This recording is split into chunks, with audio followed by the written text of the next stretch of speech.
হৃদয়কে ব্যাটিংয়ে না নামানোয় 20 থেকে 25টা রান কম করতে পেরেছে ডাম্বুলা সিক্সার্স, আর যার কারণেই ম্যাচটা হেরেছে, এরকমটা বলছেন স্বয়ং কমেন্টেটররাই। কমেন্টেটররা বলেন নাম্বার 4 পজিশনে হৃদয় খুব দুর্দান্ত একজন ব্যাটসম্যান। রিসেন্ট টাইমে নাম্বার 4 পজিশনে খুব ভালো খেলছে সে।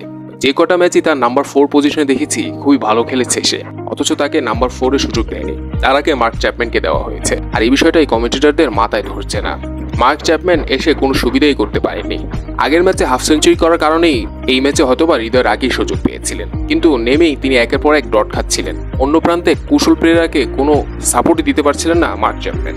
এক প্রান্ত থেকে স্রেফ কুশল পেরেরা হিটিং করে যাচ্ছিলেন, আর অন্য প্রান্ত থেকে মার্ক চ্যাপম্যান একের পর এক ডট খাচ্ছিলেন।